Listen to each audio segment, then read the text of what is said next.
Can you reuse your broadheads with your crossbow after you shoot a deer? That's this episode of Death by Bunjie.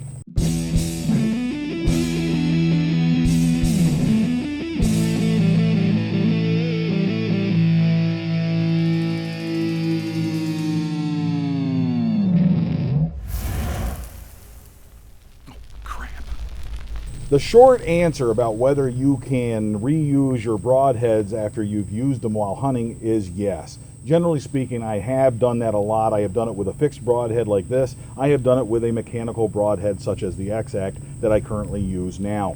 There's a couple things you want to look at to decide whether reusing that broadhead is the appropriate choice, and there are a couple things you want to do to make sure it's going to work the next time you pull the trigger, and I'll go over that with you right now. I'll start with the mechanical.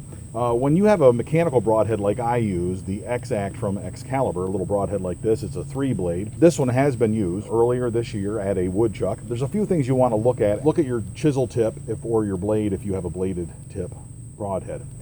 Make sure that, and in this case, if you look at it close, you can see this one has a little bit of a nick taken out of the bolt at the bolt cutter at the end, the bolt cutter tip, that chisel tip. So what I'll do is I'll take a file and file that down, sharpen it up, because you want a nice sharp point there on that tip, because that's what's going to go through the bone. That's what's going to open up the wound cutting channel so that the blades, the mechanical blades, can open up and do their cutting job. That's the first thing. The second thing you want to look at is you want to look at these slots and see if they are filled with gunk. Now, quick tip here. When you, after you shoot, go find your arrow, pick up the whole arrow, put it back in the quiver. Don't close the blades, because if you close those blades 9 times out of 10, you ain't going to reuse that broadhead. And I'll tell you why. Those little channels right there that these blades fold into will fill up with all kinds of garbage. They'll fill up with guts, they'll fill up with hair, they'll fill up with blood, maybe dirt from the ground, whatever. If you force that closed and there's a little piece of dirt in there or something like that, it's going to spring that hinge so that that blade isn't going to work properly in the future. The second problem is that whatever is in there is going to nick your sharp blade, your sharp edge, and warp it in such a way or put a ding in it to where you can't sharpen it properly. So to avoid that, just simply don't close it.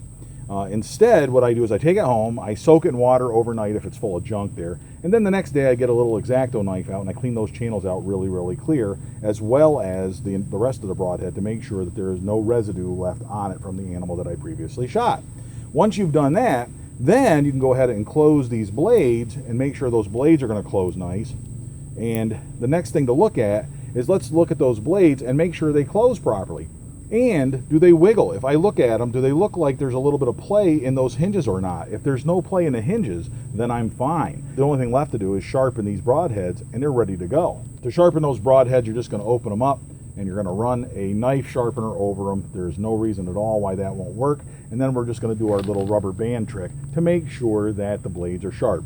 You hold the rubber band in your hand, open it up with your fingers, run the blade over it, and if it cuts it easily on the first cut, then those blades are sharp. If you've done that, then you can rest assured that you can reuse your mechanical broadhead. I would just go ahead and close it up, set it aside, protect it somewhere, put it in your kit, in your storage bin with the rest of them, or be prepared to go ahead and use that mechanical broadhead again this season. Now with your fixed broadheads, it's a little bit different. A little bit easier. Really all we're going to do is, again, look at the chisel tip at the end. Is that nice and sharp? Does it feel sharp to the touch? Is it going to carve its way through bone and open up a wound channel? In this case, it looks like it's going to do just that. So the only thing left to do is sharpen these blades up so that those are nice and sharp. I'd give them a couple quick runs with the knife sharpener and then try your rubber band trick on that and make sure that that works as well. And lastly, with the fixed broadheads, make sure you're storing them someplace where they're not going to float around in a tackle box and get all dinged up and dull. Make sure you're storing them in a foam container, someplace where they're protected, and make sure they're sharp when you head out into the field.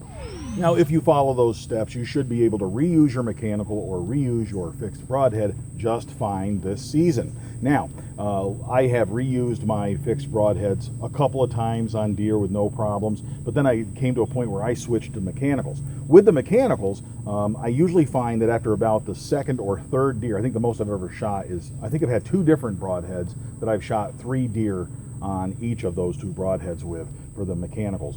But that's about the most use I've gotten at them. Usually by that point, the blades have enough dings in them where I don't feel comfortable just sharpening them, or the hinges have become sprung and it doesn't look like it's going to stay closed. Because that's the kind of thing, if you spring those hinges, what's going to happen when you shoot it, it might open up in flight and affect your accuracy. Maybe not a whole lot, and it might not happen, but rather than take that risk, I switch over to another broadhead instead.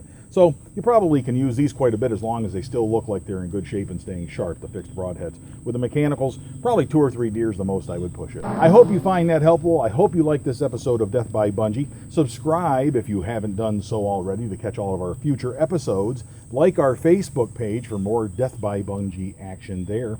And until next time, all hail Bunjie!